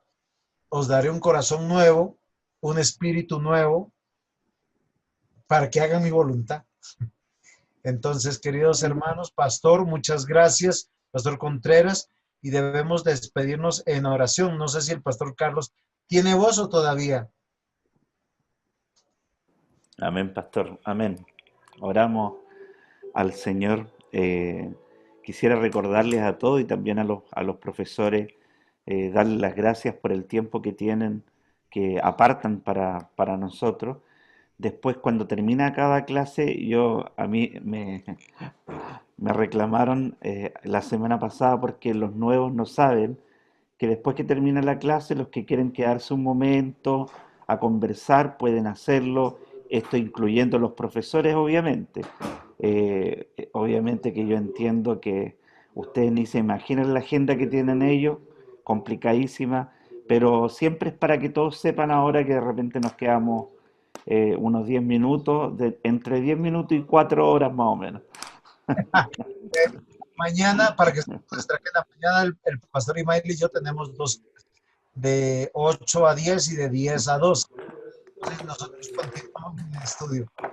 Hermano, sí, disculpe, pastor, antes que mi pastor Carlos nos despida en oración, yo quisiera que el pastor Ismael nos aclarara un poco el tema que tocó acerca de las iglesias, sobre todo del ala pentecostal, acerca de la coayudantía que él manifiesta acerca de esas congregaciones o de esas iglesias, entendiendo el sentido coloquial de iglesia, acerca de la coayudantía. Cuando dijo eso, el pastor Ismael, lo que pasa es que él lo escuché decir de que habían iglesias, por ejemplo, él dijo claramente acerca de las iglesias pentecostales que presentan una coayudantía o que tienen alguna autoridad. Esa parte no la entendí muy bien a qué se refiere él. ¿A qué quiere decir con eso? Ok, hermano Rolando. Yo quería guardar silencio, pero me obliga a hablar. Eso va a ser parte ya de la discusión de las 4 horas. Ya, veámoslo ahí entonces. Sí, lo que yo estaba diciendo es que hay dos conceptos con relación al tema que el pastor Juan José mencionó. Uno es decir que la iglesia es receptora, es decir, sierva. Sí, sí. Y otro es decir que la iglesia es subsidiaria. La postura que dice que la iglesia es subsidiaria generalmente la maneja la Iglesia Católica Romana porque dice que la iglesia otorga gracia y que es la que canoniza, que es la que establece dogmas y la que establece como la doctrina. No se rigen por la doctrina bíblica, sino por la doctrina de la iglesia. Sí. Y gran parte hoy en día de los movimientos pentecostales y carismáticos que son nuevos en América Latina, que no tienen más de 100 años, esos movimientos están haciendo un gran impulso, no a que la iglesia es receptora, es decir, sierva, sino a que la iglesia es subsidiaria, es decir, que la iglesia como institución puede ordenar pastoras, puede establecer doctrinas, puede tener, por ejemplo, doctrinas como los sueños, las revelaciones, los éxtasis, las adivinaciones como doctrina canónica para ellos, y que la iglesia puede atribuirse, por ejemplo, muchas cantidades de sanaciones, de milagros, de enviar y cosas por el estilo que ya no hacen parte de una iglesia recipiente, sino de una iglesia subsidiaria, equivocada. Es decir, que ellos ayudan a la extensión del reino, pero ayudan invirtiendo los principios, porque no se someten a ser siervos y dejar que la escritura esté por encima, sino que ese tipo de movimientos dicen, Dios me habló y sobre eso fundan un movimiento. Dios me dijo, pero ese es un concepto de iglesia subsidiaria. Es decir, yo no soy siervo, sino que yo soy Señor. Y yo puedo cambiar las cosas que Dios dice, las puedo contextualizar, y eso, yo no sé en Chile, pero acá en Colombia nosotros somos fábrica e importación de mega iglesias. Entonces, las más grandes mega iglesias de América Latina, después de Brasil, están en Colombia. Entonces, nosotros tenemos un gran mercado internacional de ese tipo de movimiento donde dices que Dios me dijo, Dios me ordenó, Dios me mandó, se publican libros con visiones, con sueños, con adivinaciones, pero ese es todo un concepto contrario a la visión bíblica del pacto de que la iglesia se somete a lo que la escritura y el canon bíblico establece y que no se puede hacer doctrina fuera de las escrituras. Entonces, por eso mencioné, la iglesia histórica o las iglesias bíblicas pues son mucho más celosas y mucho más dispuestas a obedecer lo que la palabra establece. Por eso hice la mención de estos movimientos emergentes, que pues se autodenominan pentecostales o carismáticos o iglesias emergentes, que son los que están llevando al extremo los textos bíblicos. Por ejemplo, ese texto que dice que Dios nos hizo reyes y sacerdotes, pues dicen que tenemos que vivir como mercenarios, que tenemos que tener opulencia, ostentar, cuando no está diciendo absolutamente nada de eso. O ese texto que dice ninguna plaga tocará tu morada, lo están usando para decir pues que no nos va a venir ningún contagio, porque el Señor dijo, pero todo eso son conceptos de una iglesia que se cree subsidiaria, es decir, que interviene en la doctrina y que interviene en el canon para determinar su propia tradición. Perfecto. Ahí estuvo más claro el concepto. Y también está el extremo, ¿no? El otro extremo está en aquellos que se van al otro extremo, que son separatistas, que son censuradores de todo, que son sectarios, que llaman a... O sea, tienen una mezcla de otros dogmas donde imponen nuevos dogmas de santidad. Y ¿Podríamos incluir los sesionistas? Mire, como profesor y como esto es público, nosotros no le vamos a poner nombres. Yo quiero que no le pongamos nombre, pero yo quiero que nosotros veamos como peligro cuando nosotros vemos que se usa para ambos extremos, tanto para el libertinaje, ¿sí? Pero también para el sectarismo, para llevar al punto de maldecir, de separar, de decir, claro, ellos están fuera o catalogar estas iglesias sí, estas iglesias no, se imponen nuevos dogmas, pero se usa también la teología del pacto. En ese sentido se usa la teología del pacto, como si la iglesia tuviera el poder de decir, acá nosotros filtramos tal o cual pastor es de Dios o no es de Dios. Si este hermano, voy a hacerles un ejemplo, para que alguien sea miembro de una iglesia, tiene que haber asistido a la iglesia sin faltar por 3 años. Tiene que estar en el culto de la mañana y la tarde. Porque si no, está en su salvación. Entonces, eso también es peligroso. Pero entendiendo todas estas cosas, pues vamos a descansar en lo que ya estamos aprendiendo, que la iglesia es receptora de la gracia, y lo que yo le decía a nuestro hermano Nicolás de Antofagasta, le decía, vamos a ver cómo aplicamos el pacto a nuestra vida. ¿Qué es lo que demanda de nosotros? ¿Cómo participamos? ¿Qué es lo que estamos haciendo? Porque lo tenemos que ver en las escrituras, no en los deseos de nuestro corazón, sea con buenas o malas intenciones. Tenemos que estar tranquilos y pedir al Señor siempre dirección, ¿vale? Entonces, les ruego que no hay que ponerle nombres. Se han lastimado a muchos buenos hermanos que sinceramente buscan de Dios. Y apartamos a veces hombres que están en otras alas de la fe por alguna razón, pero si son de Dios, van a salir de allá y van a buscar. Muchos de nosotros nacimos en movimientos. La primera vez que yo asistí a una iglesia, ya adulto, fue carismática, pero de joven estuve adventistas, mormones, testigos de Jehová, iglesia católica. Yo fui formado por monjas y por curas, nunca me hicieron nada malo. Y a mí me enseñaron la Biblia, me enseñaron el Nuevo Testamento, que me lo aprendiera de memoria. A mí me enseñaron, yo viví entre ellos, no por no vivir de vida, sino porque esa fue mi oportunidad. Pero miren, el Señor me cambió toda mi cosmovisión, mi pensamiento, mi corazón, mi mente, y puedo descansar. Y tenemos que tener ese cuidado con aquellos, ¿sí? Ni los reformadores se pusieron de acuerdo en mucho. Entonces, queridos hermanos, vamos a seguir esforzándonos por entender los misterios del reino, disfrutar el evangelio y tener conceptos claros. Y gracias al pastor Ismael por esa claridad y a ustedes por su tiempo y por su paciencia. Pastor Carlos, Amén. yo sí le ruego que nosotros los pecadores que nos... Oremos al Señor entonces, mis hermanos. Padre, te agradecemos por tu misericordia, por este tiempo que tú nos das, Señor, un hermoso tiempo en el cual podemos aprender más acerca de tu palabra, de tu plan redentor. Y ahora pedimos, Señor, que tú puedas despedirnos en paz, Señor, sabiendo, Padre, de que tú eres fiel a tus promesas, Señor, aún en medio de nuestra infidelidad muchas veces. Oramos a ti dándote las gracias por nuestros profesores. Pedimos, Señor, que tú nos despidas en tu paz. En el nombre de Cristo Jesús. Amén. Amén. Bien, mi hermano.